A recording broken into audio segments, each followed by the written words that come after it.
an update edition of Main Street Sports Today, presented by the Tennessee Orthopedic Alliance of Columbia.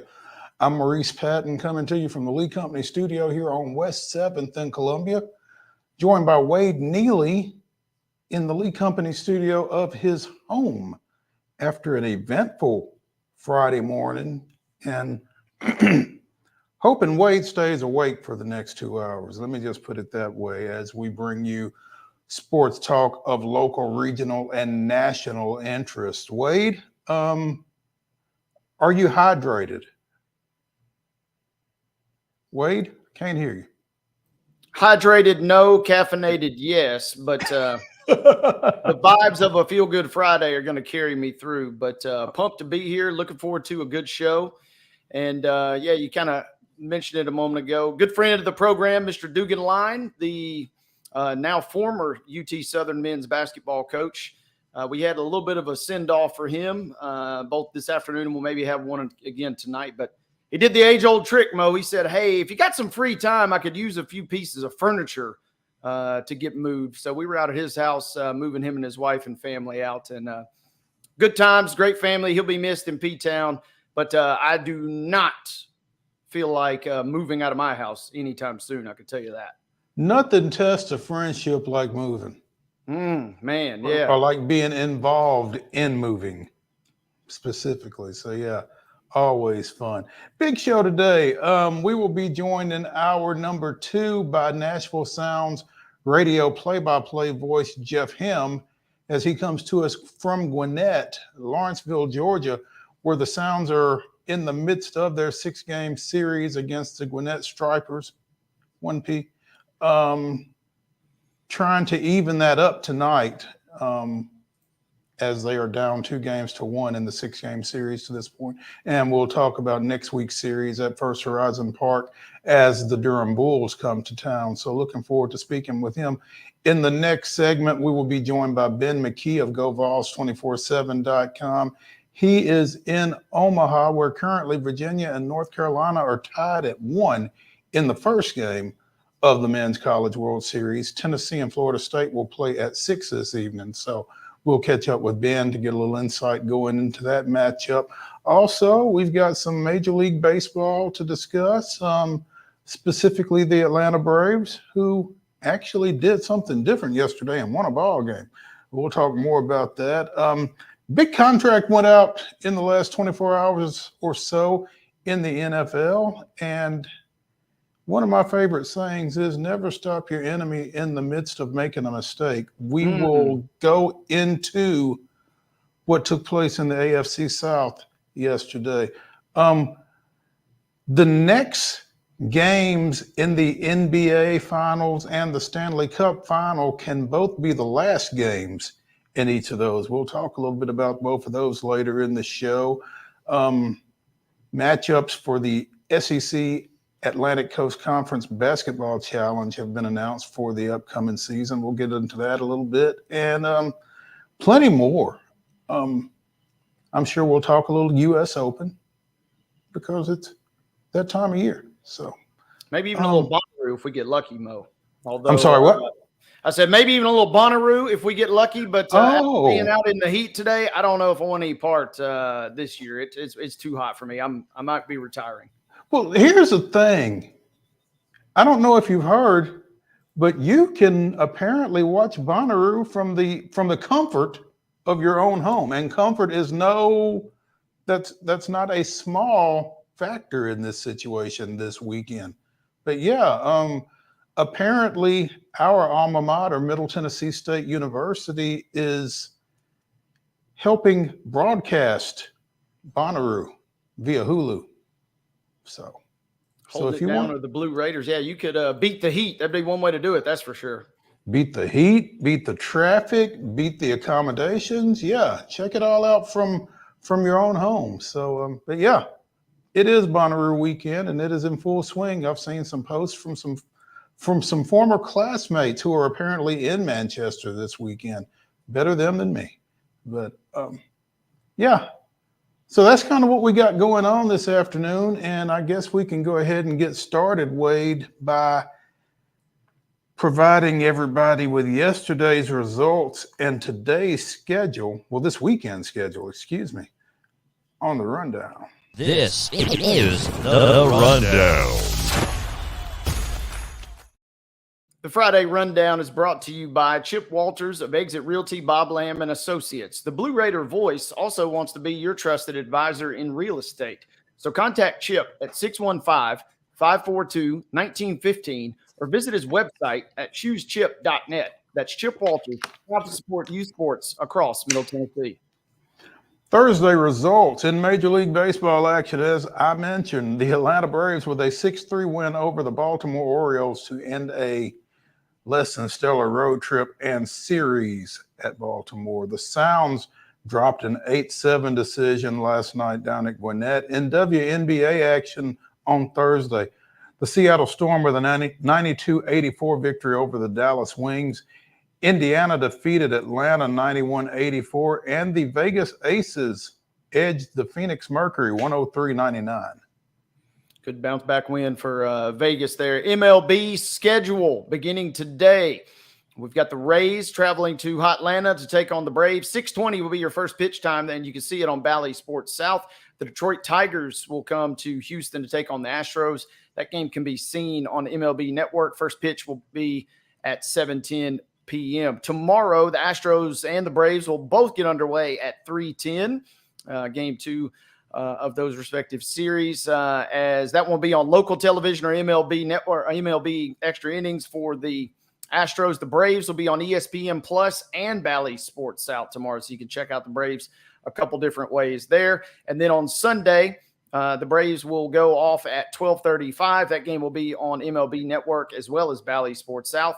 And the Astros will close it out versus the Tigers not too long after their first pitch is scheduled for 1:10 p.m. Minor League Baseball action. The Sounds will be in action tonight at 6:05 versus Gwinnett. We've been talking a little bit about that series. We'll talk more about that series as the show continues. Tomorrow, they get underway at 5:05 p.m. And then Sunday's game mode will come your way at 12:05 as the Sounds cap their trip to Gwinnett.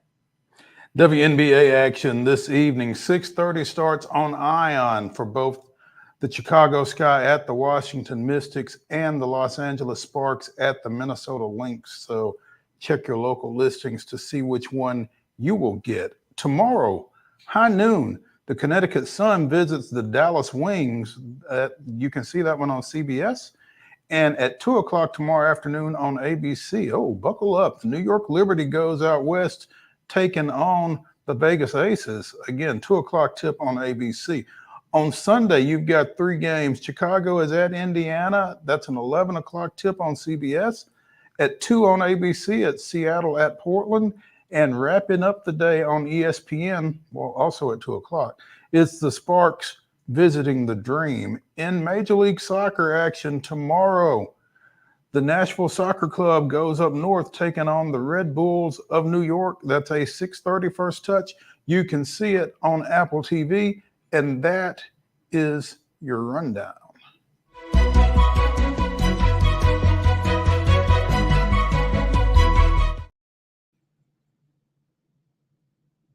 Story today brought to you, as always, by Piggly Wiggly over at Neely's Mill here in Columbia. Be sure and check out their delicious daily deli lunch items, which are available until 6 o'clock. Also, their hand-cut meats, and everything is cost plus 10% at the cash register. Piggly Wiggly in Neely's Mill here in Columbia, bringing you our top story. And you know, Wade, we have seen naming rights being sold for stadiums. We've seen naming rights being sold for bowl games. And now conference names may be up for sale. The Big 12 Conference is in discussions with Allstate for a naming rights deal that could possibly see the Allstate 12 Conference or the Big All-State Conference. But the multi-year deal, according to Brett McMurphy of the Action Network, could result in somewhere between $30 and $50 million annually for the conference to be divided among its 16 league members. So, I mean, everybody has a price, right?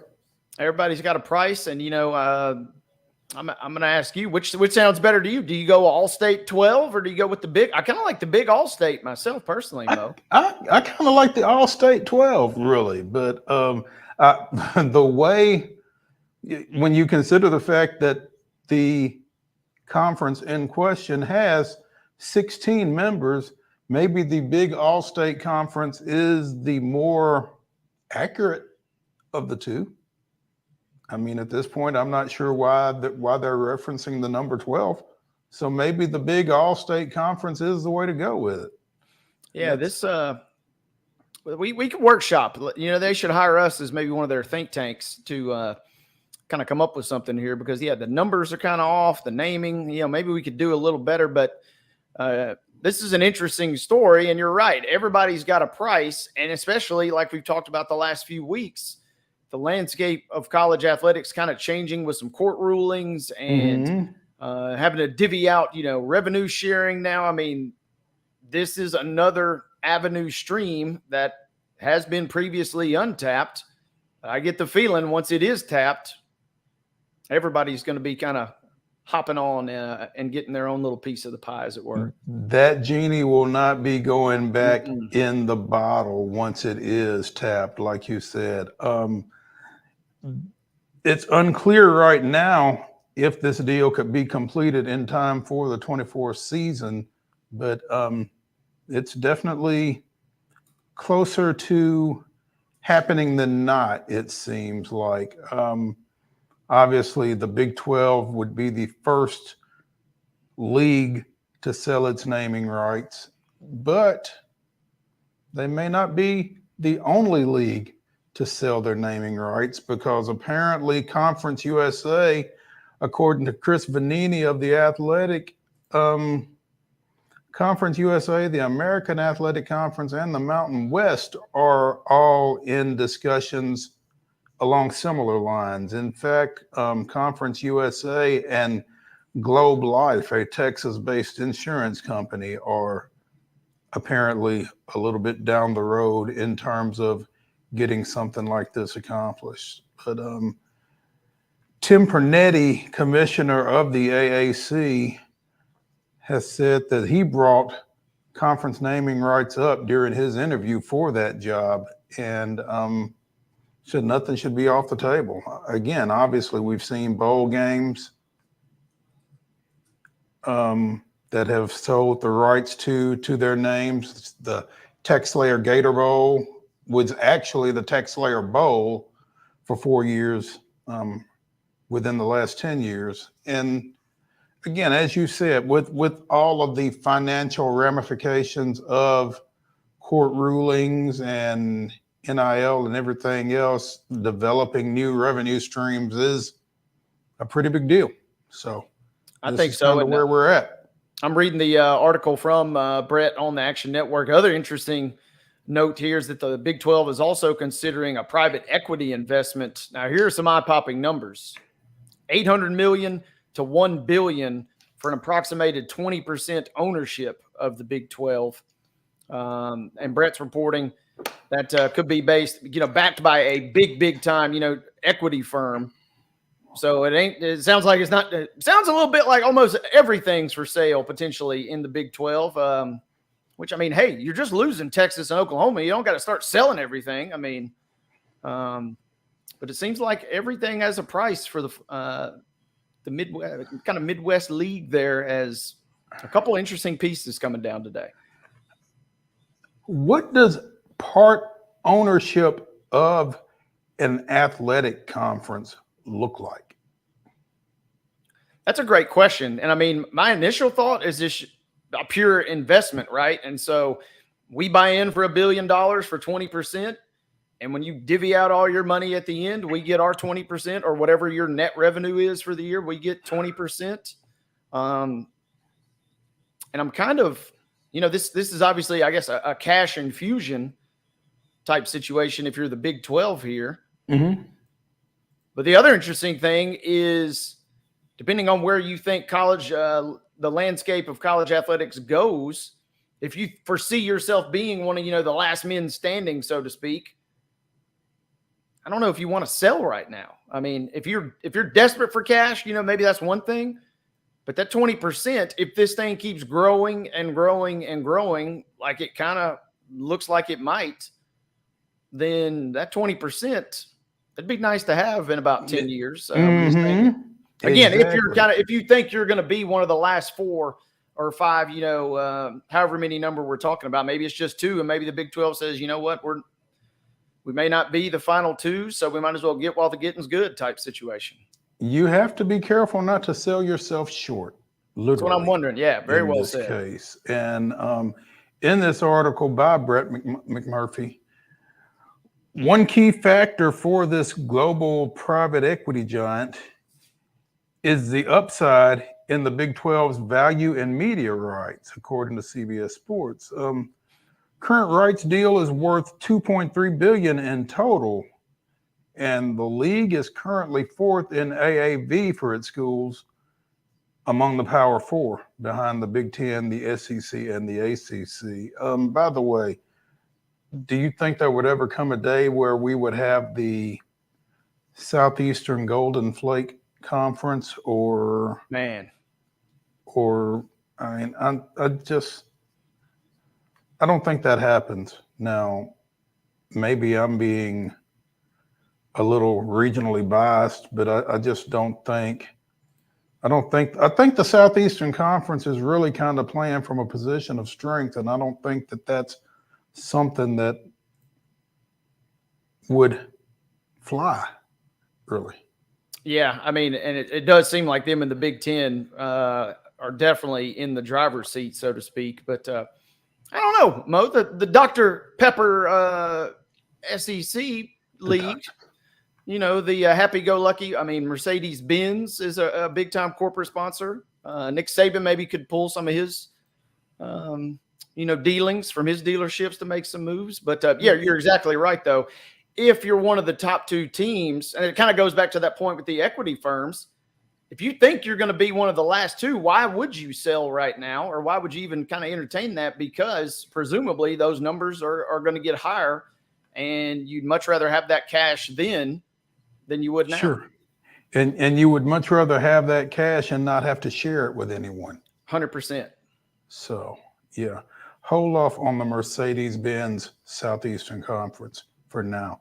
Want to mention before we end this segment, the Middle Tennessee baseball community lost a giant earlier today. Jack Jolly, who started the baseball program at Oakland High School. The baseball facility over there, in fact, is named in his honor. Spent maybe 3-4 decades as a Major League Baseball scout for first the Montreal Expos and then the Chicago White Sox. Was a graduate assistant coach for Jimmy Earle on MTSU's 1968 OVC championship baseball team. Passed away earlier today at the age of 94, and what a loss. I was fortunate enough to meet Coach Jolly on numerous occasions, and the stories were never boring. He was never boring, and just a joy to be around, a wealth of knowledge, always willing to share it, and just a wonderful, wonderful man. And condolences to his family and the Murfreesboro community in particular. But again, the mid-state baseball community has suffered a great loss. His services will be held a week from tomorrow over in Murfreesboro. So again, thoughts with his family and with those who knew Jack Jolly. He's left us at the age of 95. Let's go ahead and take a break here on Main Street Sports Today, presented by the Tennessee Orthopedic Alliance of Columbia. When we come back, we will be joined by GoVols 24/7's Ben McKee. He's in Omaha. Some people did not get to Omaha as quickly as they would have liked, but Ben actually did make it. So we're going to talk to him when we come back to the Lee Company studios after this.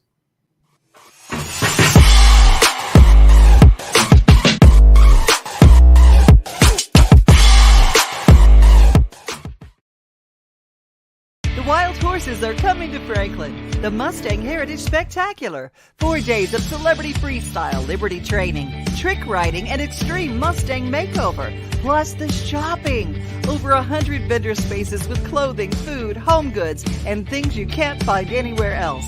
All that and celebrity signings at a music stage too. June 20th through 23rd at Williamson County Ag Expo Park. Don't miss a moment with a weekend pass. MustangHeritageFoundation.org for tickets.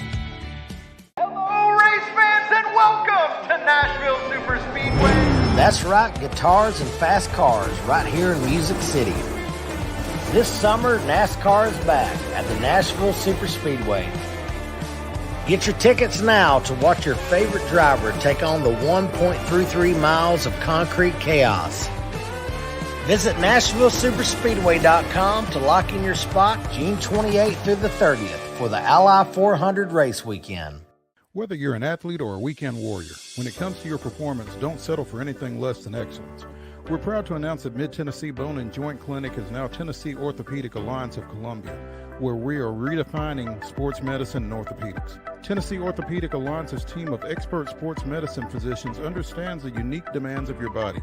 TOA Columbia specializes in personalized orthopedic care, offering state-of-the-art treatments for everything from sports injuries to joint replacements. Learn more at toacolumbia.com. Custom Stone Handler supplies over 600 distributors and suppliers with quality stone products. Along with River Stone, we produce and distribute over 100 building, landscape, and other bulk products.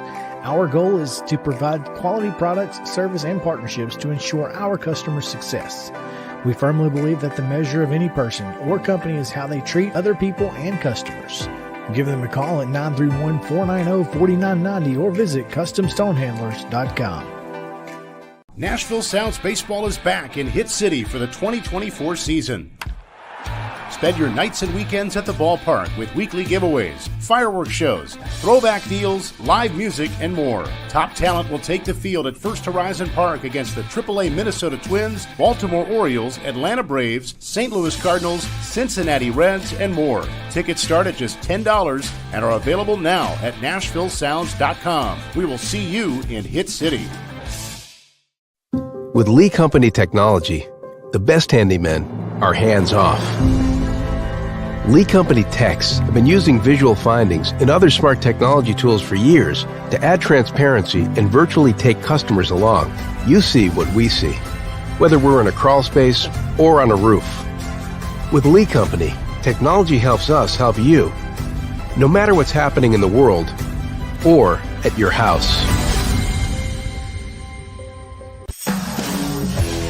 We thrive under the lights.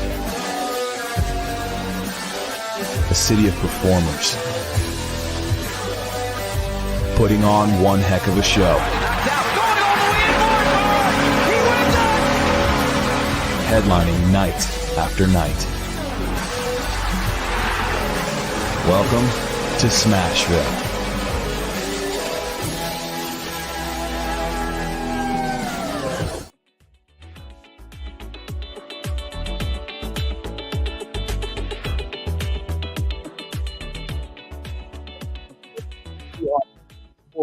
Today we're coming to you from the Lee Company studios. I am here in Columbia. Wade is in P-Town. And we are now joined by Go Vols 24/7's Ben McKee, who is in Omaha, getting geared up for UT's opening round matchup later this evening against Florida State. Ben, you there? I am. Can you hear me? We can hear you. I'm being told. Hold on, something's up. Give me a second. Hold on 1 second. Something is up, is what I'm told. I like that Omaha hat you got on there. Well, funny story. So they sell these at each of the regional sites as well. And so I've not been to Omaha since '95 unfortunately. But when Vanderbilt hosted a couple of years ago, I was down there and grabbed one. It felt like it was maybe as close as I was going to get for a while. It's definitely on my bucket list though to get back out there. So I'm a little grudgeful, a little envious that you're out there. Just got to tell you. I'll be honest, it's really weird. Third time in 4 years, and I'm very grateful that I've been able to come for 3 times in 4 seasons. But what's weird is like this time getting into Omaha and maneuvering around and going and picking up my credential this morning. I knew what I was doing, and it felt really weird, and I didn't feel like I belonged. It feels very lucky and blessed to be able to go to Omaha. And as you're saying, I encourage anybody out there who has not gone to make a trip out here. It's worth every penny. It's one of the best sporting events out there, especially at the college level.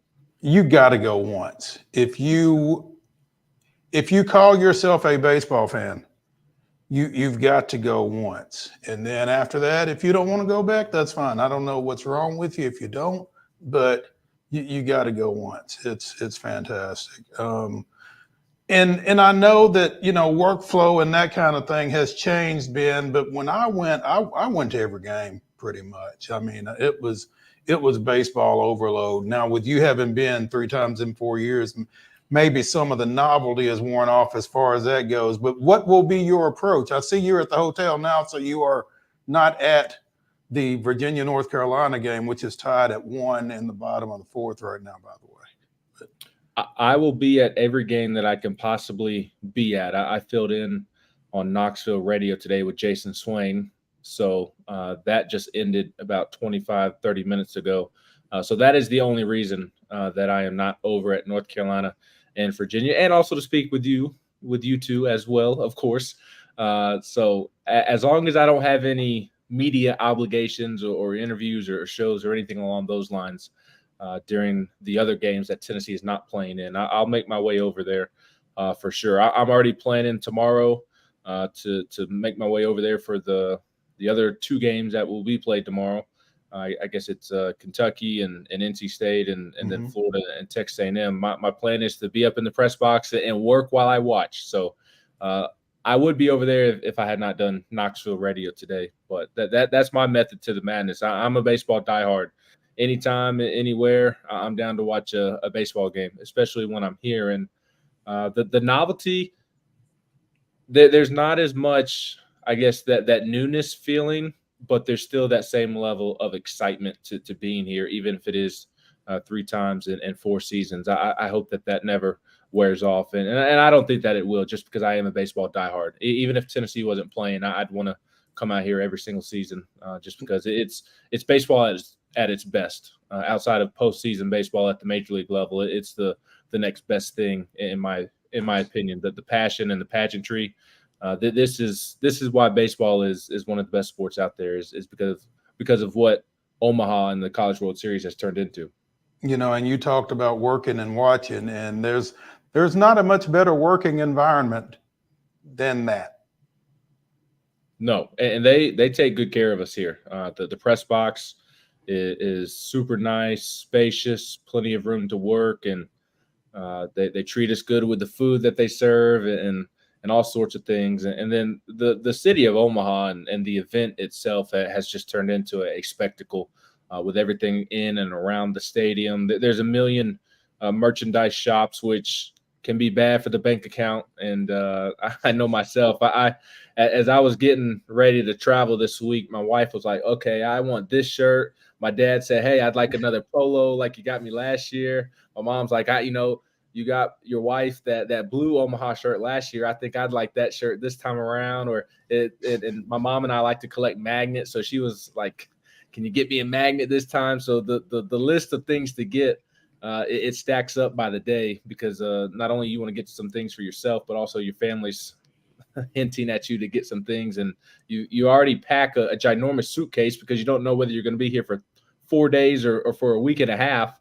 And if I'm here for a week and a half, I have no idea how I'm going to get all this stuff back to Knoxville. But it's just a really cool event. The city of Omaha does it right. And in the event itself, the NCAA College World Series, they do a great job of not only is the baseball awesome, obviously, but the entertainment aspect is terrific as well. The merch will leave you a little light in the pocket, though. It will. Yeah. That's a totally separate business trip that you're on in regards to those endeavors, Ben. Tennessee obviously does get underway right here on day one. What do you like? What do you not like about the matchup versus a pretty solid Florida State squad tonight? Yeah, it's a fascinating matchup to me because I feel like the two teams are pretty evenly matched. And that's something that I mentioned this week in my work, is that there seems to be this feeling, maybe I am misinterpreting the feelings that are out there, but it seems to feel because the way that Tennessee has ended the season, they're the number one ranked team, they're the number one team in the field. There's almost this sense of like Tennessee being what the 22 team was in terms of hype and expectations. And I do think that Tennessee is the best team remaining and deserving of that number one seed. And I do agree with the betting favorites that they are the favorite to win it all. But to me, there's the gap isn't as big as that 22 team and the rest of the field. And I know that sounds weird because Tennessee didn't even make it to Omaha that season, and Notre Dame got them. But it took Tennessee playing its worst baseball of the season that weekend, right up there with the series loss at Kentucky they had that year for Notre Dame. And that was a really good Notre Dame team that took advantage of Tennessee's mistakes that weekend. But there was a significant gap between Tennessee and the rest of the field, and I think Notre Dame was kind of able to catch lightning in a bottle there. Whereas with this team, I don't think there's as big of a gap in between Tennessee and Florida State, North Carolina, Virginia, and even a couple of teams on the other side of the bracket. So I feel like this is a really evenly matched matchup. I think, to me, I know it's cliche and it's real simpleton of me, but who's going to execute better tonight? To me, that's what it boils down to. Who's going to make the plays with the lights on and on the big stage with a lot of people watching?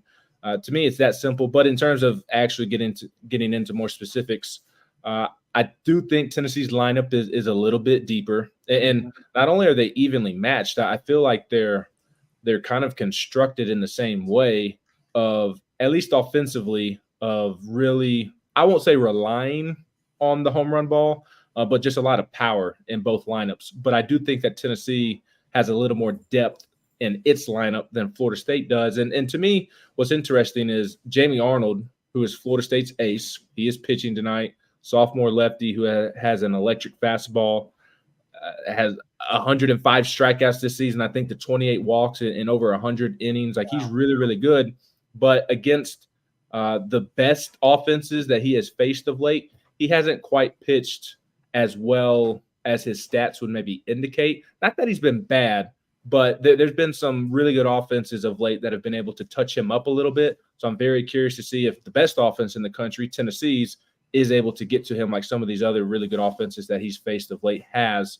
And then for Tennessee's pitching side, like they have to have a strong open from Stamos, and then Causey has to deliver. And they're going to have their hands full. I mean, that Florida State offensive lineup is no joke with the ACC Player of the Year and several other guys as well that can really hit. And they have an edge to them. They remind me of Tennessee in that sense as well, of having an edge to them. So it's a fascinating matchup to me. I think the key for both teams is which starter pitches better, whether it's Arnold or the duo of Stamos and Causey. And if Tennessee can win that battle and get into Florida State's bullpen, that's the big question mark with Florida State, is their bullpen. They have a nice lefty that they really rely on. But after that, there's some question marks there. So if Tennessee is able to get to Arnold and get into that bullpen while Stamos and Causey handle business, then I think Tennessee probably wins a close one if I had to make a pick on it. Yeah, presumably if a team were to benefit more from a fast start, it kind of sounds like Tennessee in terms of offense. Yeah, tapping into that bullpen, as you're mentioning. To me, that's kind of what's been impressive about Tennessee, and you've told us this a time or two. All right, you may get them a time, maybe even two times through the lineup, but if that third time, or if you get into the bullpen, it seems like that's where they really can take advantage and start cranking out the hits and the runs. Absolutely. This offense, we'll see how it plays in this bigger ballpark. And, there's a lot of questions every year Tennessee comes here. Do they rely on the home runs too much? Do they only hit the home runs because they play at Lindsey Nelson Stadium? And I'm sure there's a couple of extra home runs that they've hit that have gotten out because they are in Lindsey Nelson Stadium. But for the most part, they don't hit cheapies. I mean, the exit velo and the distance, they travel to all parks and would get out in all parks. And to me, I heard Chris Burke talk about this year when he was asked that question about Tennessee's offense and if they rely on the home runs too much. And something that I think you will see translate to Omaha is that, yes, they may have a couple of home runs that they benefit from being in Lindsey Nelson Stadium. But if it was a different ballpark like Omaha, their doubles are triples. And last time I checked, doubles and triples are really good as well. And you can produce runs. Now, obviously, that does add a element of needing to hit with runners in scoring position and situational hitting and making sure you are driving in those runs. But the offense, I do think, will translate. They'll have their hands full with Jamie Arnold tonight. But this is a Tennessee offense that, like you said, if you keep it down for a couple of innings or one or two times through the lineup, at some point they're going to get you. It's just a matter of how much they're able to get you. And the key for Tennessee is the pitching side of things. Tennessee's pitchers will determine how far Tennessee goes in Omaha, how long their stay is going to be, and whether or not they win a national championship. I would be surprised if the offense struggles out here. And at minimum 2 games, even though they will be facing some top-notch pitching. To me, it boils down to the pitching staff, and it'll literally be on their arm. Ben McKee of GoVols247.com joining us here on Main Street Sports today, presented by the Tennessee Orthopedic Alliance of Columbia. And Ben, you mentioned this pitching, and I think if you are a Tennessee baseball fan, that has to be your concern. Just the way it feels like they've had to piece pitching together, through the regional, through the super regional against Evansville, the one loss in game 2, that kind of thing. There were moments where you weren't at all comfortable with the pitching situation. And, you really got to minimize those type moments in Omaha, I would think. Absolutely. And to me, it falls on the shoulders of 3 arms to swing the pendulum in one direction or the other in a positive way or a negative way. And that's Chris Stamos, because it's been really weird. He'll have a dominant inning and then he'll come back out the next inning in that opener role and look like a completely different pitcher. So Stamos, that they would like to get him one time through the lineup. I think if you can get him through 2 innings, that would be a massive win. And maybe don't try to push it or test it. If you get through 2 innings, then go straight to Causey. Give him a clean inning in the 3rd and let the rest be what it be. And however it shakes out is however it shakes out from that point on. I would even argue that maybe if he gets you through the 1st inning against the top of that Florida State lineup that is dangerous, that's good enough. Go to Causey, give him a clean inning, let him go to work. But Stamos, he's been a little inconsistent the last couple of weeks. Mm-hmm. And another guy that's been inconsistent is Drew Beam in a similar fashion of he'll look dominant for the first 2 to 3 innings, and then it just falls off a cliff, and the other offense is able to get to him. So those 2 guys, I think, need to find more consistency while they are here. And Nate Snead was another guy this past weekend following Beam in that outing on Saturday in game 2. It kind of fell apart for him as well. To me, it's up to those 3 guys as to whether or not the pitching staff will deliver in Omaha. If those 3 guys can pitch to their potential, which we have seen quite a bit at different times this season, and for Drew Beam, we've seen it a ton throughout his entire career. If those 3 guys pitch to their potential, then there's a really good chance Tennessee wins it all, or at least plays in the championship. I really believe that, because I think you feel good about what you're going to get with A.J. Causey. You feel good about what you're going to get with Xander Seacrest after the absolute heater he has been on over the last month. Mm-hmm. Kirby out of the bullpen, he's an arm you can rely on. Aaron Combs is one of the best relievers in Omaha, and you get the benefit, especially if you play in the winner's bracket and stay in the winner's bracket, of having the day off in between games. That allows you to use the guys that you trust even more than you typically would. So to me, it all boils down to Stamos, Beam, and Snead. If those 3 guys are able to elevate their game and pitch to their potential and their capability, then I feel like Tennessee will win the national championship if that happens. Explain the opener concept to me as it relates to Tennessee Stamos, Causey? Well, it started with Causey getting rocked by Georgia and Auburn in back-to-back starts, and those starts just did not look pretty whatsoever. And they wanted to give Causey a little bit of a different look. He had transferred in from Jacksonville State, where he both started and he came out of the bullpen.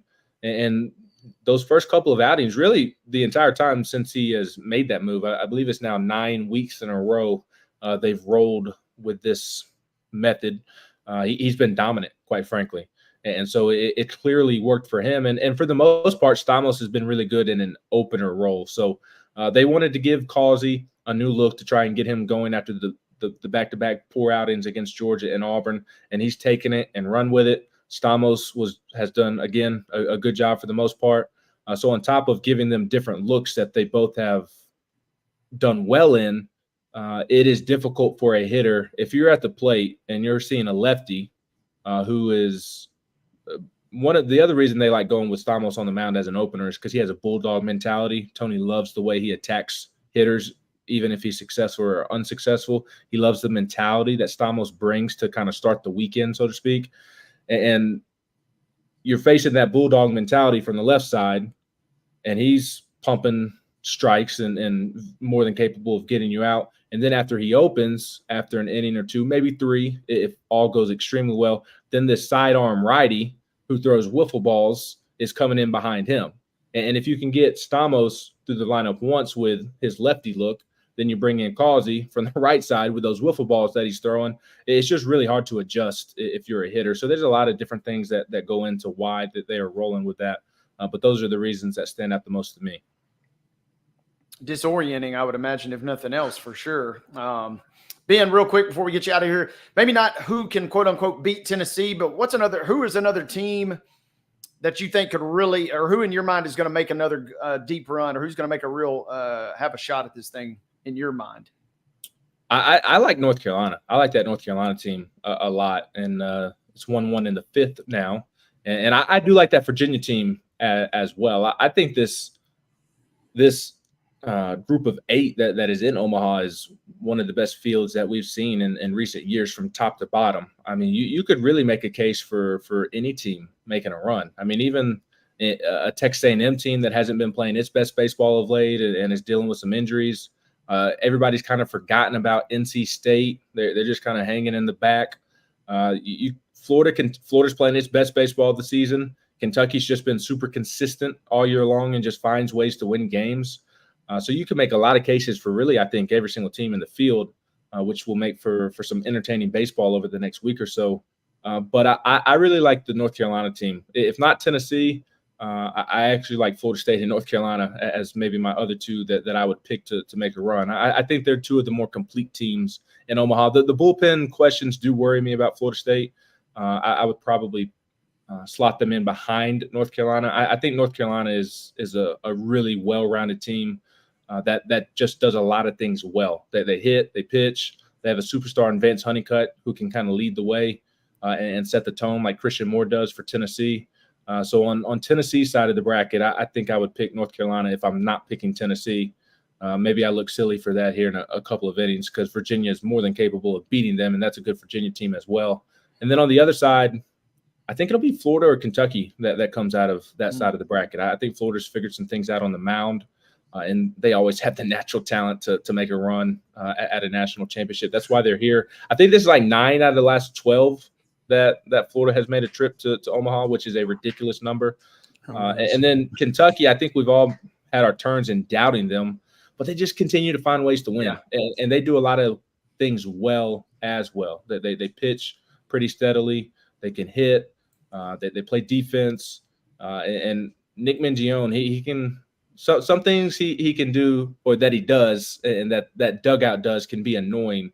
And you don't really see it in baseball dugouts a lot, but his guys respond to it. And at the end of the day, that's the coach's job, is to get his guys to respond to him. And he does a great job of doing that. So I think Florida or Kentucky will come out on the other side of the bracket. Ben, how much should be made of first-time CWS participant Kentucky? I mean, the way kids rotate through programs. It's not like even if they had been here 5 years ago, it would have made a difference to the kids that are here now. I mean, how big a deal is it that as a program, Kentucky has never been to Omaha until now in terms of what goes on over this next 10 days? Yeah, I think it's a huge deal. And that's one of the things that maybe gives me pause for concern when I say that I would not be surprised if Kentucky advanced to the championship series, because it's just a whole different ball game. It is when you've never been here before, and all the glitz and glamour that come with being in Omaha and all the eyes that are watching you. I've heard Tony Vitello talk about it a million times since they went for the first time. That is under Tony Vitello for the first time in 2021. And he talked about how his guys were just kind of not starstruck, but just in awe of the moment and kind of shell-shocked. And they didn't play like themselves. They had established a brand of baseball that they had played all season long, and they got to Omaha. And because the lights are so bright and it's an awesome experience, they just didn't play like themselves. So I could certainly see that happening with Kentucky, because it is the first time they've ever been under Nick Mingione and the first time the program has ever been. I could certainly see that playing out. You see it often. It's a huge stage, and it's one that's difficult to adjust to. And I think Kentucky will. I would think that they have some difficulties adjusting to it because it is such a new thing. And it's one of the things to pivot that makes me feel really good about Tennessee. They've been here as a program. A lot of these players have been here. And I think that that's something that should lend them to be successful this week, is because I'm a big believer in scars in sports, like the team after the team, the team that came up short, the ones that are on that team and are still on that team a couple of years later, kind of when they get to go back to the scene of where the scars took place. I think that they can really benefit from those experiences. And if you're a Tennessee fan, you certainly hope that this Tennessee team can benefit from its past scars that it has had in Omaha. Ben McKee of GoVols247.com joining us. And, Ben, as we've talked about Omaha and Tennessee, we have almost taken this offense for granted, but it needs to be recognized what Cal Stark has done over the last couple of weekends.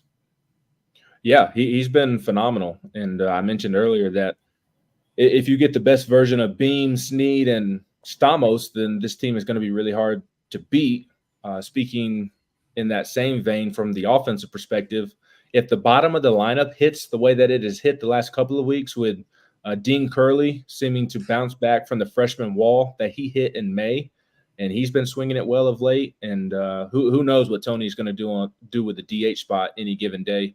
It could be Reese Chapman. It could be Dalton Bargo. I would think that he goes Bargo, since Bargo hit 2 homers last time out, and Bargo is from Omaha and will be playing in front of a lot of friends and families today.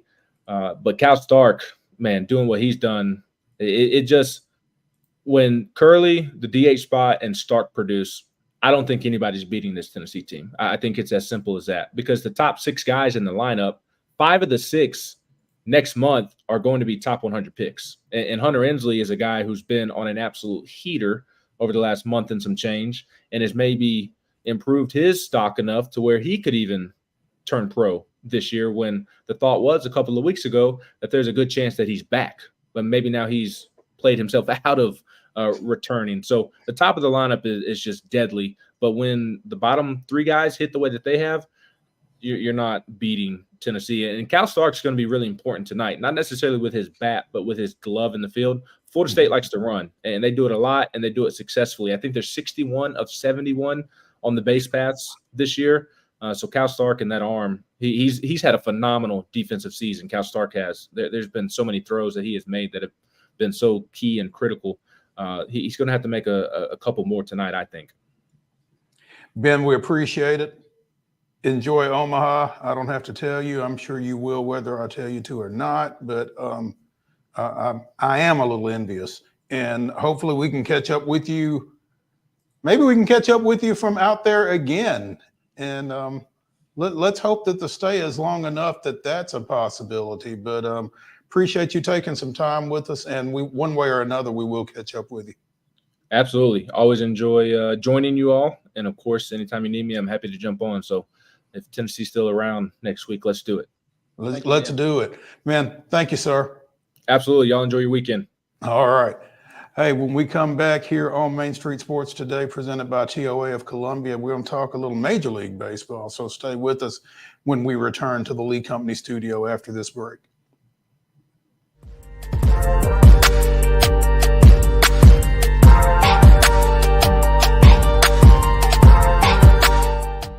Nashville Sounds Baseball is back in Hit City for the 2024 season.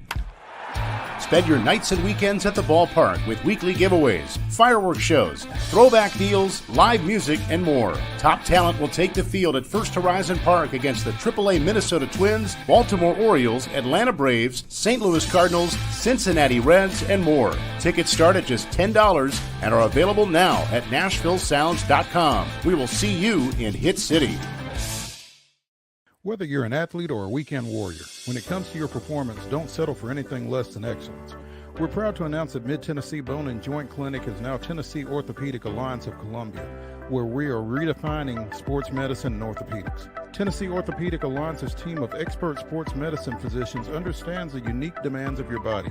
TOA Columbia specializes in personalized orthopedic care, offering state-of-the-art treatments for everything from sports injuries to joint replacements. Learn more at toacolumbia.com. With Lee Company technology, the best handymen are hands-off. Lee Company techs have been using visual findings and other smart technology tools for years to add transparency and virtually take customers along. You see what we see, whether we're in a crawl space or on a roof.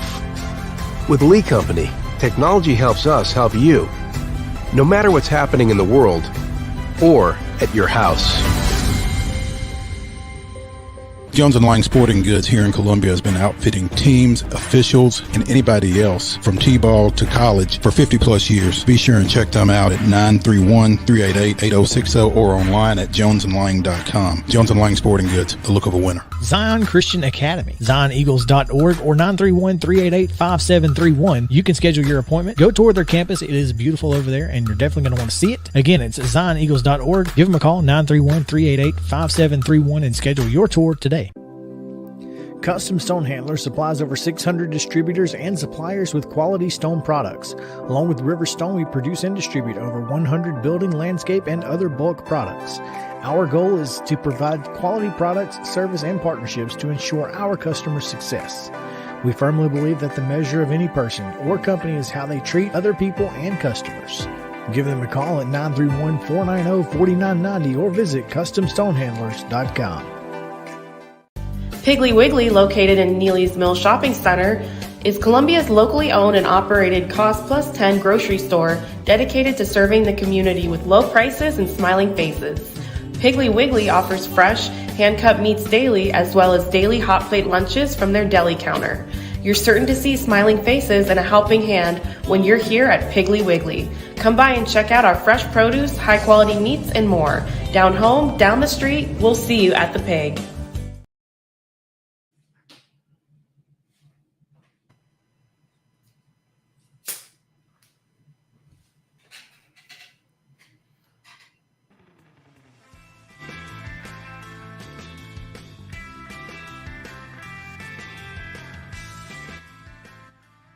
Welcome back to the weekend update edition of Main Street Sports Today, presented by the Tennessee Orthopedic Alliance of Columbia. I'm Maurice Patton along with Wade Neely, and we will jump straight into Braves and MLB talk without this day in Braves history, which is a good one, unfortunately.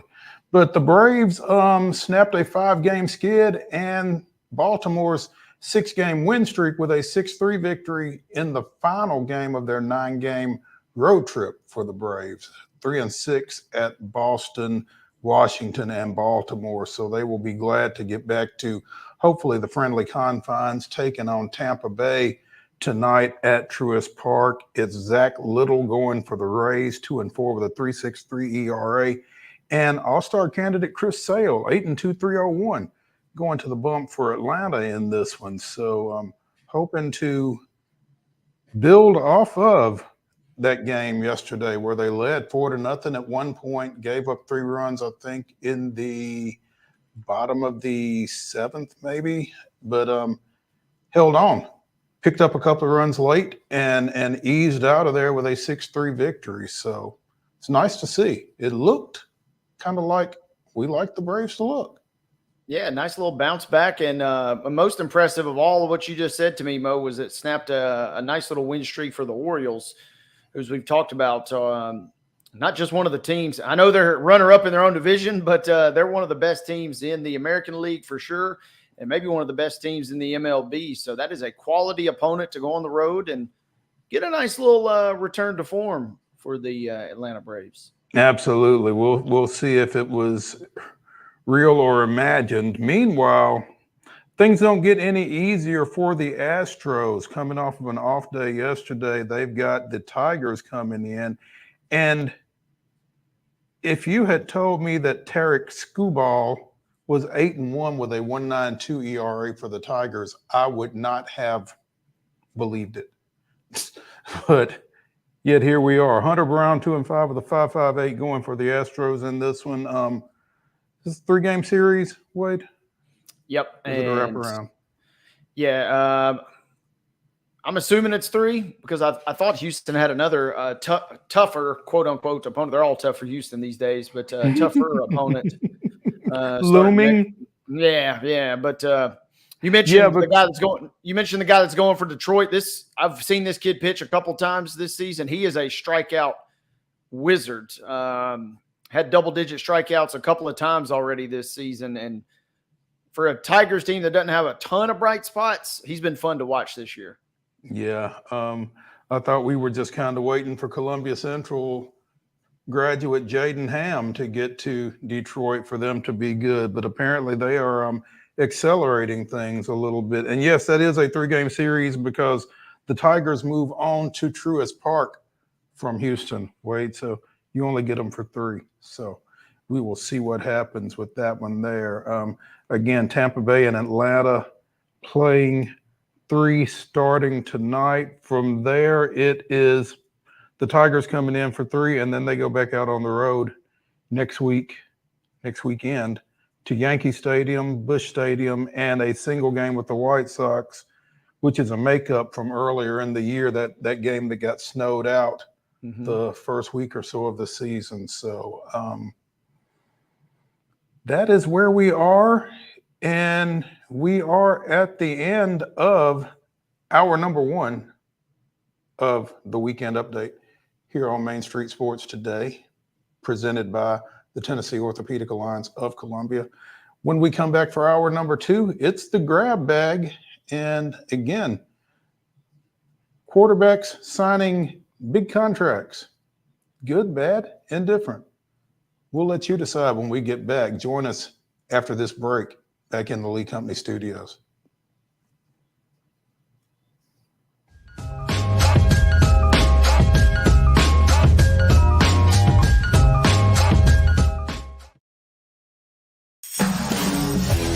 We thrive under the lights. A city of performers, putting on one heck of a show. Headlining night after night. Welcome to Smashville.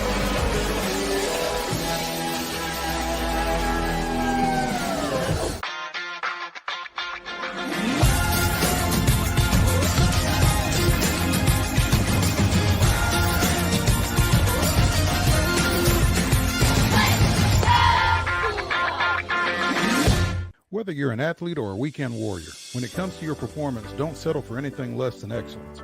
We're proud to announce that Mid-Tennessee Bone and Joint Clinic is now Tennessee Orthopedic Alliance of Columbia, where we are redefining sports medicine and orthopedics. Tennessee Orthopedic Alliance's team of expert sports medicine physicians understands the unique demands of your body. TOA Columbia specializes in personalized orthopedic care, offering state-of-the-art treatments for everything from sports injuries to joint replacements. Learn more at toacolumbia.com. With Lee Company technology, the best handymen are hands-off. Lee Company techs have been using visual findings and other smart technology tools for years to add transparency and virtually take customers along. You see what we see, whether we're in a crawl space or on a roof.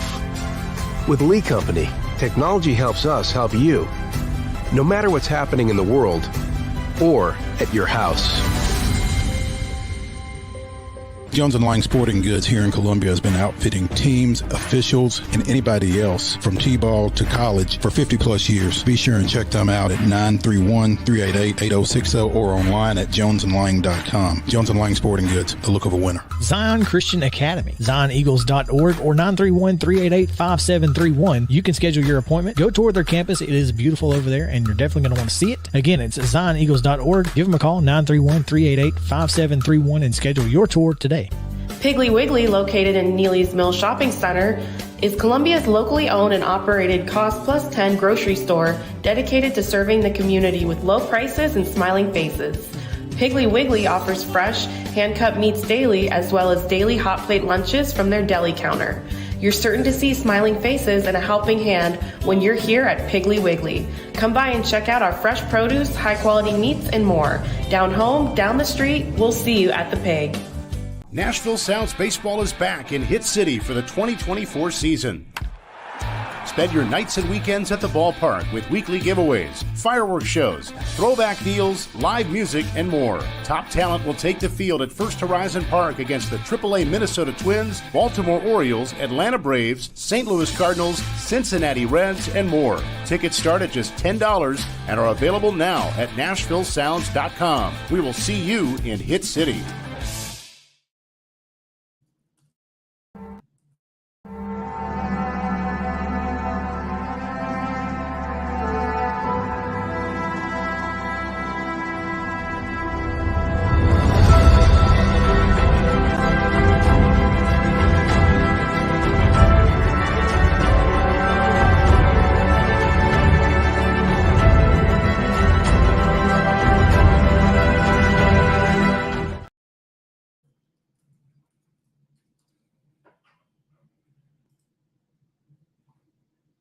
June 14th, 1952. Warren Spahn struck out 18 in a 3-1 15-inning loss to the Cubs in Boston, but that was not the biggest thing the Braves did on this day. The team also purchased the contract of Henry Aaron from the Indianapolis Clowns of the Negro League for $10,000. The 18-year-old Aaron was assigned to the Braves' Class C affiliate of the Northern League in Eau Claire, Wisconsin, where he played second base and batted .336 with 9 home runs in 87 games to earn Rookie of the Year honors. That was this day in Braves history.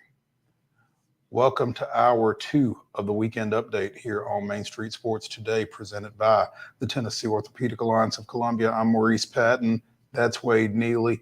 We're kind of flying by the seat of our pants right now, but as we mentioned, Jacksonville signs Trevor Lawrence to it makes a contract that makes him the highest paid player in National Football League history. Signed a 5-year, $275 million extension. He and Joe Burrow share the highest paid moniker, I guess, of $55 million per year AAV. And again, never stop your enemy in the middle of making a mistake. Is Trevor Lawrence worth $55 million a year? And I mean, I don't like to get into counting other people's money, and I never have an issue with anybody getting paid. But if I'm Jacksonville, why am I making this move? You know, it is an interesting move, but Mo, I think it really just comes down to, does Jacksonville think that he can be the guy that they drafted him to be? And it apparently, well, and based on last year, you gotta. I mean, that's not a resounding yes, is it?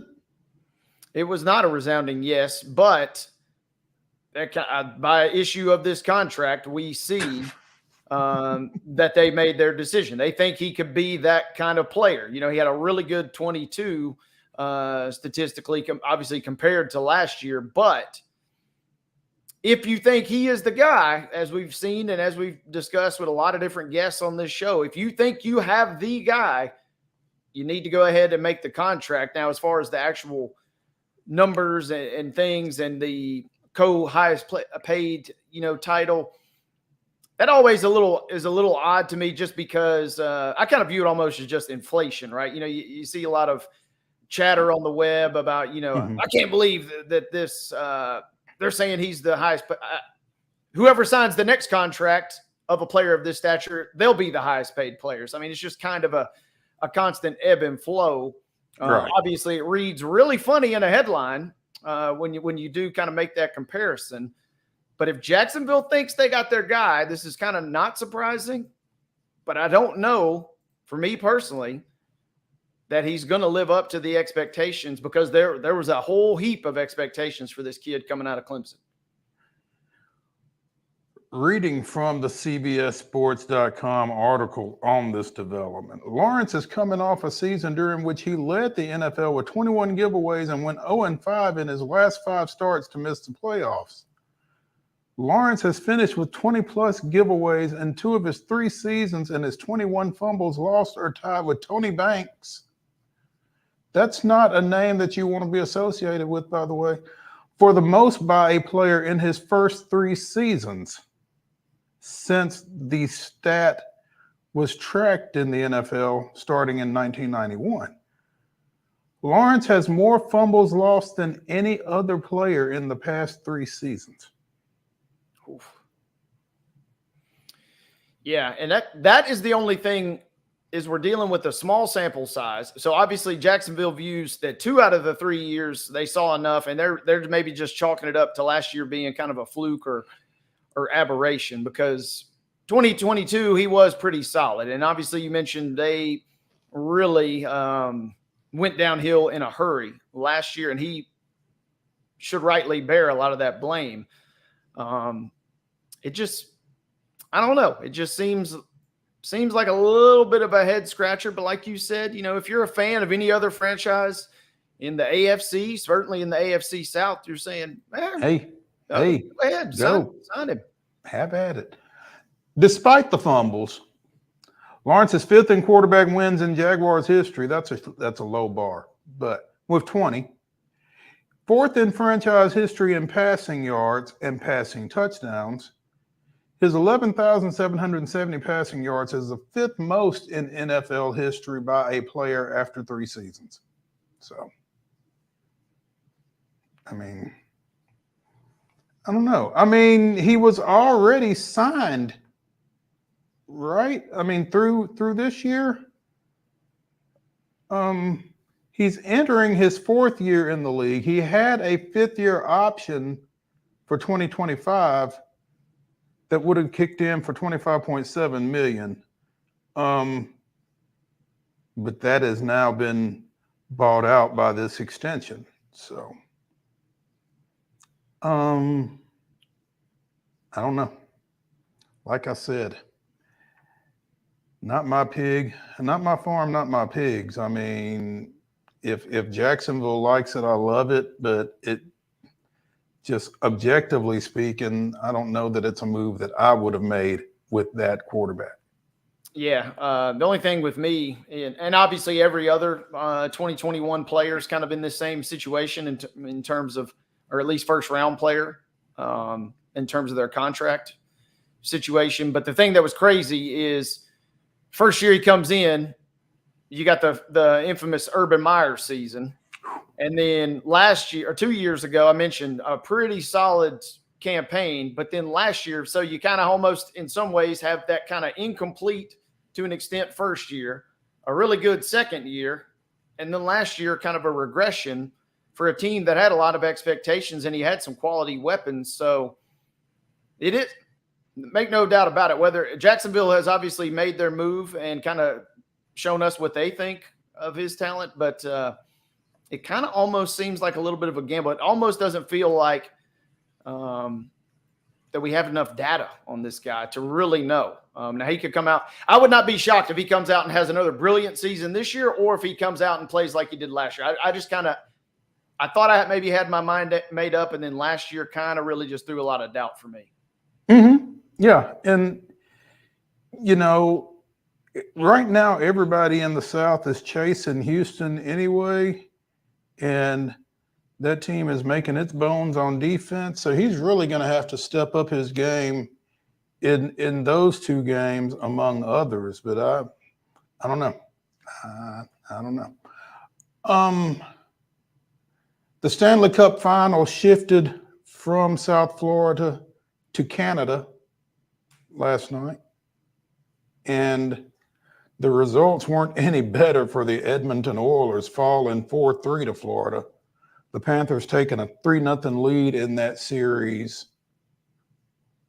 Wade, can Edmonton get off the mat? I think they will for one game, but that's just me just kind of still riding the Edmonton train until it finally is off the tracks. But last night was crazy. That place at Rogers Place was absolutely electric. In the first 10 minutes, super evenly matched. And then once Florida kind of got rolling, it was almost like in the blink of an eye, Edmonton's like, okay, well, we're not in that bad of shape.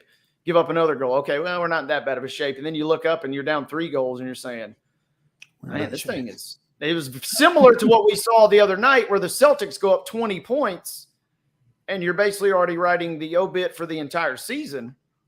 But then eerily similar to what we saw the Mavericks do. Here come the Oilers, and they get 2 late goals. And now that barn was just absolutely rocking again. And just a wild, wild finish. Florida missed a 2 for sure, but 1 clanged off the pipe. Length of the ice shot attempts on an empty net that would have obviously sealed it. So they had to hang on for the 1-goal victory. But that was a crazy game. But to answer your question, no, this thing is done. Florida is going to win its first cup, which will be exciting to see for a franchise that has kind of gone through a lot of ups and downs, right? We talked about it before that they had made the finals in the 90s, but then they were really kind of a huge laughingstock in the NHL for a long time. And then in the last couple of seasons have kind of quietly, and then obviously last year with a really impressive run as well, got back in the fold. And kind of like Ben McKee just told us, some of those scars from playing so deep into the postseason may have come back in their favor this year. You mentioned laughingstock, and the Panthers certainly have been that at times throughout their existence. And I wonder how much more of that is because they are a Southern hockey team. I think obviously that is like a baseline starter. We still feel some of that slight stigma regarding the Nashville Predators. But, I mean, they were – I think the Hurricanes get some of it as well.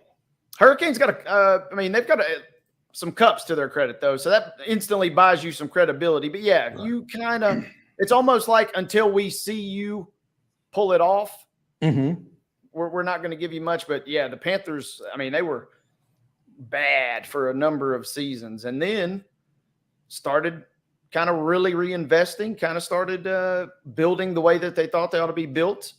Fall in the championship last year, and then now this year they're sitting here 3-0, all but assured of hoisting Lord Stanley.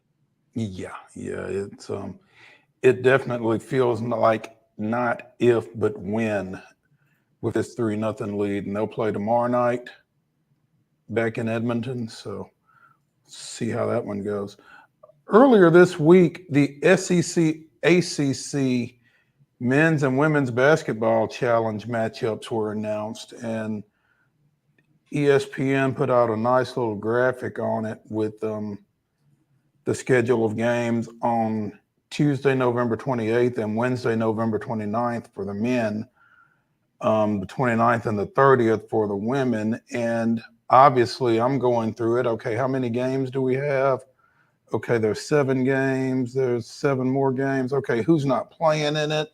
And Texas and Oklahoma are not participating. And I don't know if they had, pre-existing non-conference games that they could not get out of to to work into this, or if since the ACC only has 14 anyway, that you just didn't bother, or what exactly that was. But it just would have seemed like this would have been a natural type of event for your two newest programs to be involved in.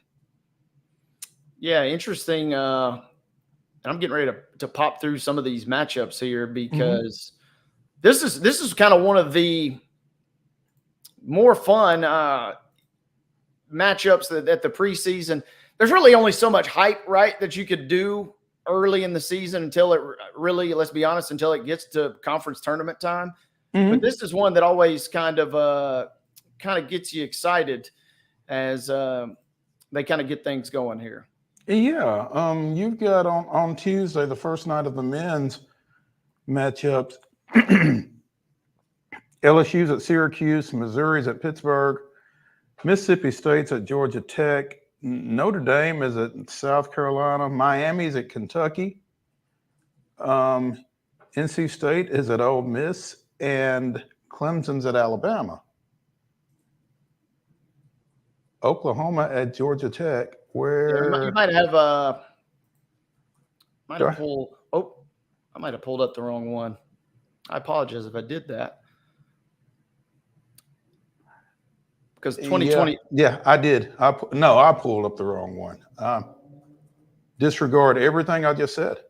Sooner Nation was getting ready to storm the Columbia studios. It would definitely be the Columbia studios, not the Pulaski studios. Yeah, the misinformation is emanating from here. I just wanted that my address is unlisted for that reason, but it is. And the Texas. Oh, all right, how about that? The OU fans would have came for you. The Texas fans would have came for me, and I don't know which of us would have had the worst situation there at that point. Well, you would have dealt with Bevo. Yeah. I'm dealing with the Boomer Schooner, so I don't know. Wow. And it looks like the women's challenge has also been announced. Yeah. Including Florida State at Tennessee and Kentucky at North Carolina. We mentioned Duke on the show. Duke at South Carolina. That'll be a elite matchup on Thursday, December 5th. It will indeed. Yeah, they're playing on December 3rd and 4th. The men are, looks like. Okay. And every SEC team, including Texas and Oklahoma, are playing, while Stanford and SMU are out on the ACC side, apparently. So, okay. Vanderbilt's at Virginia Tech. Yeah, I wonder if they'll try and pick up surely you would think, right, that they would pick up some sort of marquee matchup at that point. You'd like to think, yeah. Again, Vanderbilt goes to Virginia Tech, and Vanderbilt has picked up a couple of transfers from Virginia Tech here out of the transfer portal, I think. So that'll be that'll have some spice to it. And I'm looking, if for nothing else, I wonder if Conzo Martin will be tuning in when Cal comes to Missouri on December 3rd. That might be one if Missouri State is off that night. Maybe he just, pops it on just to kind of just reminisce a little bit. He might be a little busy with could be tied up. I would venture to say most likely, but you never know. Yeah. Florida State at LSU. Now, if this were a football game, and it has been a football game, that would be especially interesting. It'll be intriguing to see the basketball matchup between those two. Pitt at Mississippi State, much like you were saying about Conzo, I wonder if Ben Howland will be checking in on this one. The schedule makers they had a little chuckle. We kind of see this from the NCAA at times, right? They kind of just love to have just a little fun with things. Yeah. Texas at NC State. That's Syracuse at Tennessee. A lot of orange in that one. Yeah, that will be an interesting uniform pairing when those two teams square off. Ole Miss at Louisville. Wasn't Chris Beard mentioned for that job at one time, or was it Arkansas that he was thrown around with? I wouldn't be shocked. I think it was Louisville, and I wouldn't be shocked if he was in the mix for both of those. But and I guess it will be an interesting team for me to watch going into this season, just to kind of put a bow on that point there. Yeah. And I guess the marquee matchup is Alabama at North Carolina. Yep. Electric. Alabama, just talking with somebody the other day, an Alabama alum who lives here in Pulaski. And think about this, Mo. We talked and I said, what about Alabama? And he didn't even mention football. He said, man, basketball is going to be insane this year. And we got to football, but basketball is going to be insane this year. They're going to be top 3 for sure going into the new rankings this season. And he didn't even really bring up football until we got a little bit further into the conversation, which I never in a million years did you ever think that would play out that way. Well, Final Four team and Mark Sears coming back, pulling out of the draft. So, yeah, I imagine they are pretty excited down there. Your guy probably isn't the only one thinking along those lines. So, yeah, interesting stuff. And thank you for straightening me out on that, because certainly don't want to give out 2-year-old information if we can avoid doing so. So, finally on the grab bag, one of our favorite WNBA figures, Ron Howard, went 4 of 7 from behind the arc in the Dreams loss to the Mystics earlier this week. But with her first 3-pointer, she became the youngest player in league history to reach 200 career threes. Previously, that distinction was held by Diana Taurasi, who hit her 200th at the age of 24 years and 46 days. Ron was 24-43 when she did it on Tuesday. So the former Kentucky standout, the former Bradley Central standout, making WNBA history and having a nice little season down in Atlanta. So congratulations to her. They've been playing pretty strong. They're just below 500, but that's a team that has needed some help. And the fact that she is kind of just shouldering a lot of the load has been fun to watch. Absolutely. Let's take a break here on Main Street Sports Today. When we return, we will be joined by Nashville Sounds play-by-play announcer Jeff Hem, catching up on that series down in Gwinnett, and next week when they come home to take on the Durham Bulls. So stay tuned when we return to the Lee Company studios after this.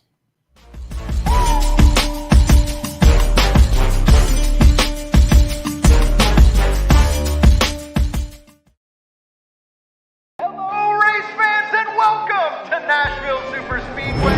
That's right, guitars and fast cars right here in Music City. This summer, NASCAR is back at the Nashville Super Speedway. Get your tickets now to watch your favorite driver take on the 1.33 miles of concrete chaos. Visit NashvilleSuperspeedway.com to lock in your spot June 28th through the 30th for the Ally 400 race weekend. With Lee Company technology, the best handymen are hands-off.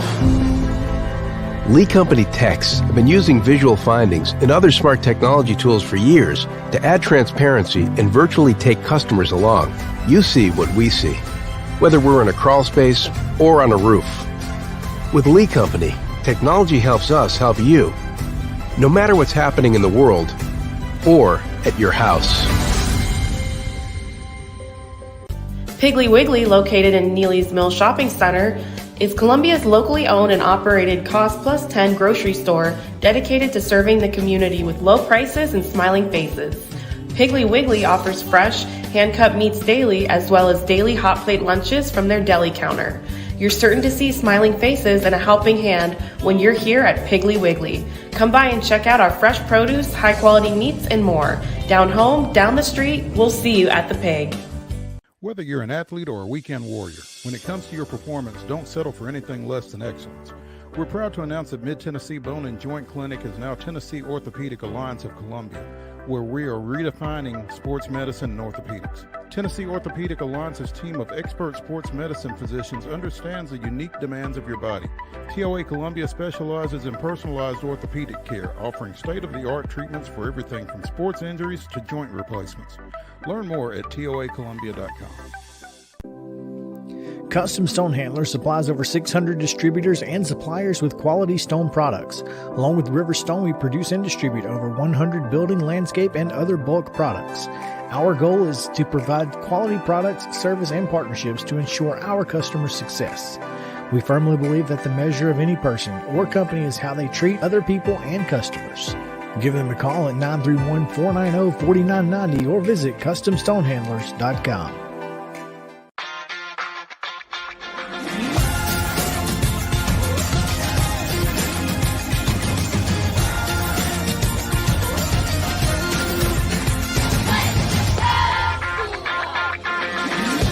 Wild horses are coming to Franklin. The Mustang Heritage Spectacular. 4 days of celebrity freestyle, liberty training, trick riding, and extreme Mustang makeover. Plus the shopping. Over 100 vendor spaces with clothing, food, home goods, and things you can't find anywhere else. All that and celebrity signings at a music stage too. June 20th through 23rd at Williamson County Ag Expo Park. Don't miss a moment with a weekend pass. MustangHeritageFoundation.org for tickets.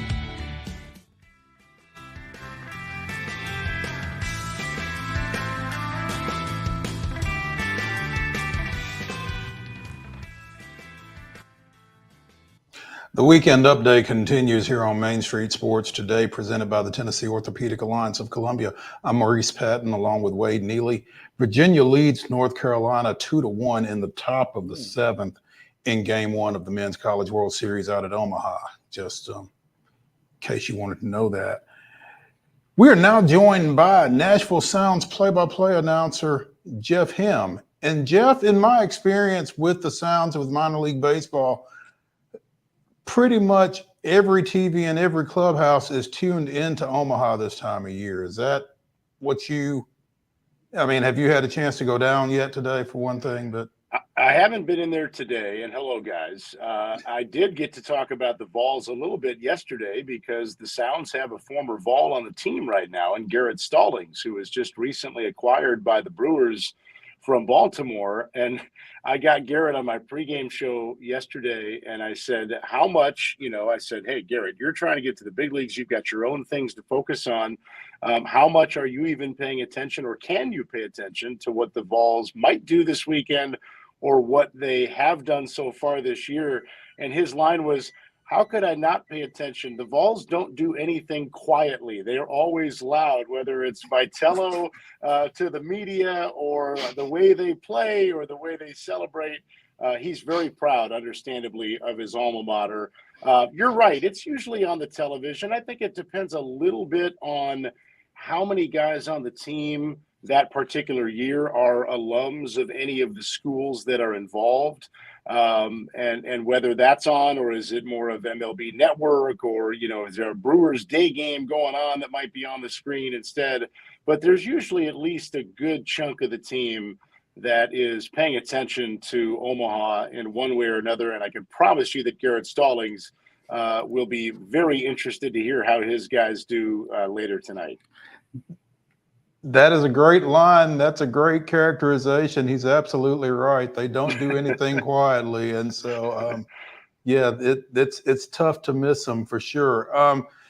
Jeff, we had Rob Zastrizny on last week while we were on remote down at First Horizon, and he played at Missouri, but he was recruited by Tony V. So I imagine he'll be paying a little bit of attention as well. I listened back to that conversation, by the way. It was great. And how great is Rob? Like, he's just such a down-to-earth, just loves to talk ball of any kind. It's great. Well, we appreciate you pumping our numbers on that for one thing, but we enjoyed that conversation with him as well. Seems like a really good guy. 1-2 so far at Gwinnett, but yes, Wes Clark's been swinging it pretty well. It looks like. Yeah, there's been no shortage of traffic on the base paths for either team, really. It's last night the Sounds pitchers did not have a single 1-2-3 inning. They also gave out a lot of bases. That was a game that you finish it and the team feels like they should have won that ball game. You're not going to win them all, but there are some nights where you get beat and other nights where you kind of beat yourselves. And the Sounds gave out about 10 or 11 free bases last night between errors or walks or wild pitches. And so it just wasn't the cleanest game last night. They played very well, rallied late behind, to your point, Wes Clark on a home run on Wednesday. And it was a back and forth slugfest on Tuesday. So it's been a compelling series so far. And I think the last night just kind of got away with a style that the Sounds aren't used to doing things that they did last night and giving out some bases like that. But the more positive outcome of last night was really that they had 3 different Brewers rehab assignment players in there last night. And everything seemed to go pretty well for all 3, with Garrett Mitchell in center field, DL Hall, who's trying to pitch through a knee issue right now, pitched most of the first inning, and he was only going to go an inning. His velocity was where it normally is, which was a good sign with a rehab assignment. And then J.B. Bukowskis, who's always done well these last 2 years whenever he's been up with Milwaukee, he pitched in a game for the first time since April and did very well. So 3 guys, all different kind of departments of the roster, but joined the team yesterday on rehab. Mitchell will be back in there tonight. We'll see about the next steps for the other 2. But that's a leadoff man, opening day center fielder potential, the way the Brewers had it lined up in spring training before Garrett suffered a finger injury. So even though the team lost last night, overall, you can kind of wipe it clean for a new day based on how they played and look at some of the positives from the rehab assignment guys too. Yeah, Jeff, I was curious. I feel like we've asked you this before, but at what point does the season kind of reach, hey, we're just kind of in the grind, or we're kind of in the I don't want to say doldrums, but we're kind of just in that no man's land type situation, especially for guys at the AAA level that are battling every single night to put forth their best effort. Have you kind of reached that point, or does that point kind of ebb and flow as the year goes along in your mind? I think in general, it's usually in August. I know we all love to say the dog days of August, and sometimes that feels more prevalent than others.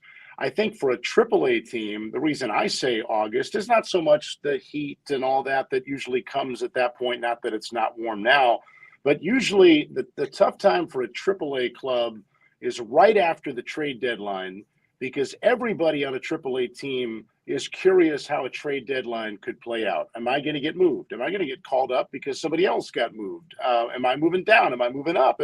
What is the trickle-down effect of whatever my team and parent club do at the trade deadline? It's different every year. The Sounds have been directly affected by it each of the last few years with some guys getting moved. And so once the dust settles, and if you're a AAA guy that was optimistic to get some sort of an opportunity from a byproduct of the trade deadline and you don't, then you're thinking, okay, well, I'm not in the big leagues. I want to be in the big leagues, and we've got another 2 months of the season left. That's where mentally, I guarantee you, if you ask Rick Sweet that question, his mind is thinking about his clubhouse right after a trade deadline, because you get all parts of the melting pot at AAA, and that's where mentally you're like, all right, well, where's my light at the end of the tunnel to try to get to the big leagues? As much as they love Nashville, or they love being a Sound, or they love First Horizon Park, anybody at AAA wants to be in the big leagues, and that's usually where it comes. So I don't think it's that point right now. We're almost to the mathematical midway point. The first half will end after this coming homestand, and all-star breaks are coming. And I also think the regular Monday off day is a dramatic help in preventing guys feeling like they're in some kind of a grind, because of the fact that, the quote unquote old days, the old AAA days where you had one off day a month, really easy to feel like you're in dog days in May or June. So that component helps too, because literally from a rest standpoint, there's always another off day now coming around the corner. And I do think mentally and physically, I mean, I know it just from a broadcaster standpoint, I'm not out there playing every day. It helps in multiple ways. So that becomes a factor too in avoiding some kind of a grind of where you're at in the calendar. Outside of, I think, early to mid-August, that dust settling on the trade deadline is always a unique period at AAA. That's a really interesting concept, Jeff, and I'd never really thought about it like that. But when you lay it out the way you did, it makes a whole lot of sense when it settles in. Okay, I'm here. Yeah. I mean, it's not like going to jail, I don't guess, but okay, I'm here. This is my life for now, you know. Well, and yeah. Go ahead. Sorry. No, you're fine. That was it. This is where I am. And I've said this before. Obviously, Major League Baseball is the best level, the highest level. But I've always felt like I could make an argument that AAA baseball is the most interesting level because of all the different dynamics that are at play. Rick Sweet has told me many times, once he gets the word from Milwaukee that they say, hey, go tell, player A he's going to the big leagues. And Rick calls him or brings him in, whatever. Once player A has been told, hey, you're going up, the AAA manager's mind then has to go to players B, C, and D who did not go up and make sure they understand why or why not, or, make sure they're still good to go. And, hey, I know you're disappointed, but we got a ball game tonight. Keep doing what you're doing. Whatever that hard conversation is, the best AAA managers, and the Sounds and Brewers have one of the best of all time, in my opinion, and the win total reflects it. The best ones can keep players B, C, and D in that situation on that right path, because invariably, like I said, they may love Nashville, the ballpark, whatever. There's a lot of wonderful things about getting to play at the second highest level of baseball that there is. But when you find out you're not going to that highest level and somebody else is, how are you going to react? And we can all, I think, guess how we would react. But until you're in that situation as a player, we can only surmise that it would be a pretty big letdown and a pretty big gut check moment to try to go play your ball game that night when you just found out you're not going to the big leagues, when that carrot is dangled and you are so close to the big leagues. You know how you'd like to think you'd react. Yeah. You'd like to think, all right, I'm going to go out there and I'm going to go 4 for 5 and show them that I can do this.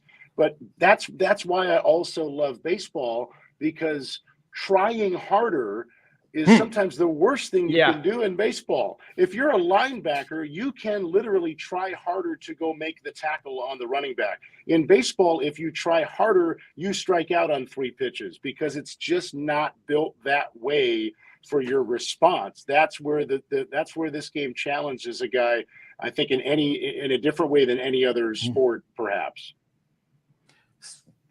I don't know what movie it was that I saw, but somebody said try easier. Right. And yeah. Do less. Do less. It makes no sense, but it makes all the sense in the world. Yeah. Right. So you guys finish up at Gwinnett on Sunday. You come back home after an off day. You've got the Durham Bulls coming in. And there are some interesting events taking place during that 6-game series at First Horizon Park. Yeah, I'm presuming you're alluding to Wednesday, which I am very excited about. And I don't know how much we want to get into it here, but we want to get as much into it as you can. Okay, great. Well, so on Wednesday, and the fun part of I'm fortunate that you guys have me on these last couple of years. We've talked about Turkey Stearns. We've talked over the years in different ways about Junior Gilliam and why the ballpark is on Junior Gilliam Way. Our city of Nashville has such a terrific and rich history of baseball in all kinds of ways. And part of what the Sounds and minor league and Major League Baseball as a whole are trying to do are tell stories, shine lights, and highlight and honor everybody who's got a part of it, but certainly players or people who've had an impact that maybe not as many people know about as we would all like. And so this year, the focus is on Henry Kimbrough. And on Wednesday, the Sounds are going to have a Henry Kimbrough bobblehead. And the Sounds will play on Wednesday as the Nashville Elite Giants. And I know you guys know some of the history, but if people watching and listening do not, that is in homage to one of the great Negro League teams that is part of Nashville's baseball history.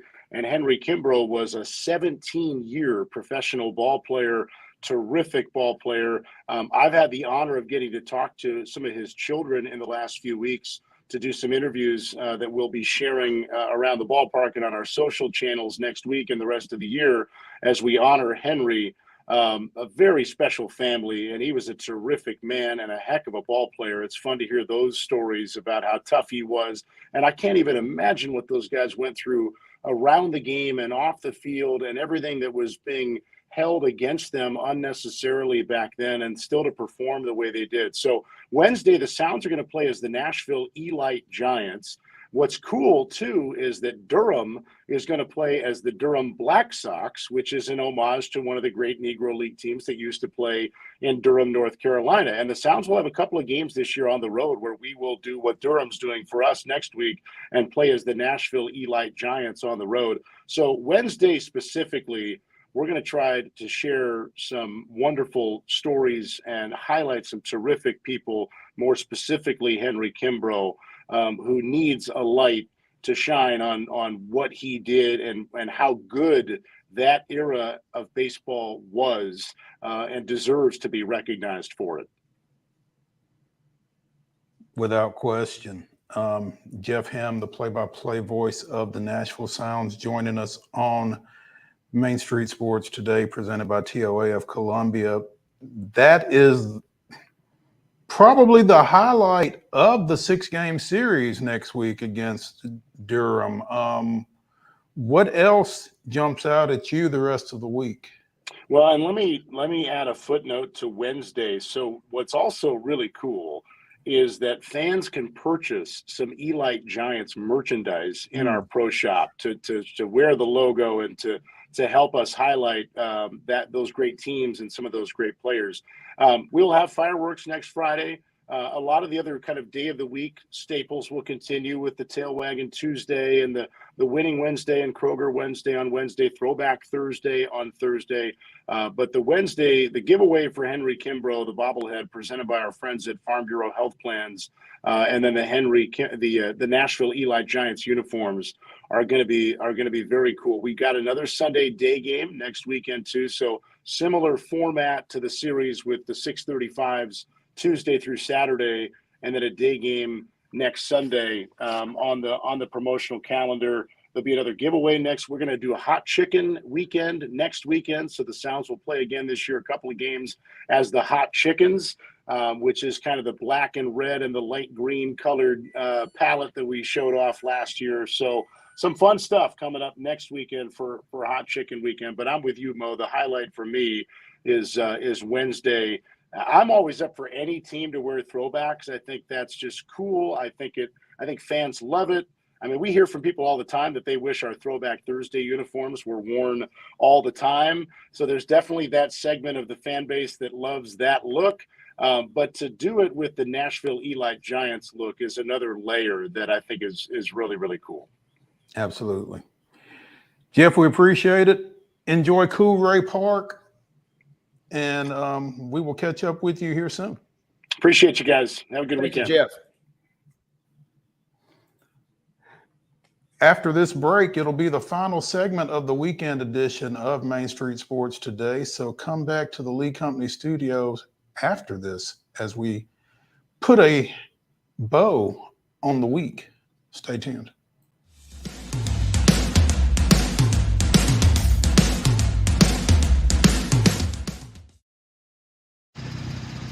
Are you the biggest race fan? Main Street Media and Rackley Roofing are teaming up to send a family of 4 to the Rackley Roofing 200 truck race at the Nashville Super Speedway on June 28th. All you have to do is head to your favorite Main Street Media site and click on the Rackley banner to win.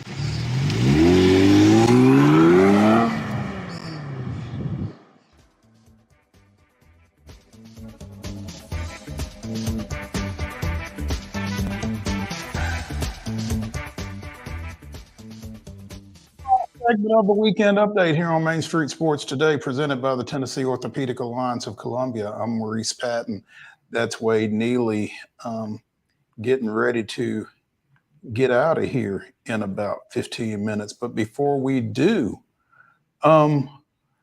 Wade, game 4 tonight, Boston at Dallas. Do they finish this thing off or what?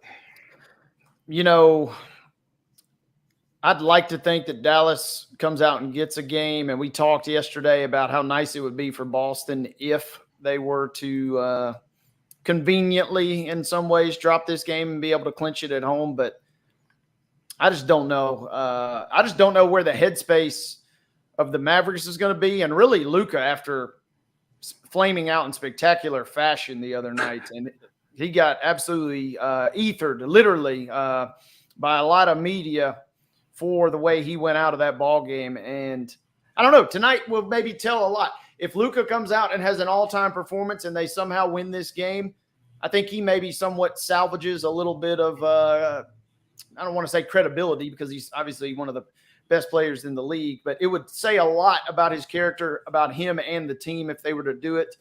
But I just feel like Boston is just too lethal, and I do think they finished the job tonight. So, again, the NBA Finals, Boston leads Dallas 3-0. The Stanley Cup Final, Florida leads Edmonton 3-0. Who's more likely to get a win here in Game 4, Dallas or Edmonton?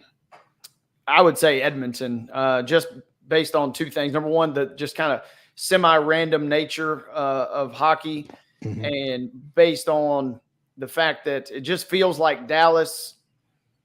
I mean, I was floored that they made the comeback as big as they did the other night. I mean, their body language towards the end of the third quarter and then that fourth when Boston just kind of ran them out of their own building. I mean, you're thinking, hey, we're done. Turn out the lights. We may not even come back for Game 4. We'll just go ahead and give you guys the trophy now. So they showed me a little bit coming back, but I would definitely say that Edmonton more likely to grab a win. Not saying that Dallas can't or won't. I will be surprised and pleasantly surprised if they win, because then that just means we at least get another game out of this deal. But yeah, give me Edmonton as the more likely candidate to avoid the sweep. Will not be the only championships decided this weekend. The UFL championship game is Saturday, begins at 4:00 Central Time at the Dome of America's Center in St. Louis.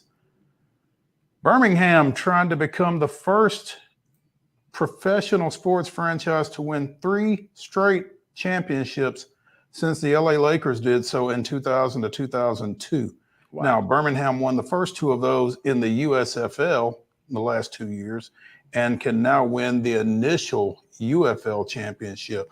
Birmingham coming in at 10-1. That one loss, courtesy of Saturday's opponent, the San Antonio Brahmas. San Antonio beat Birmingham 18-9 in week 9 of the 10-week season. So,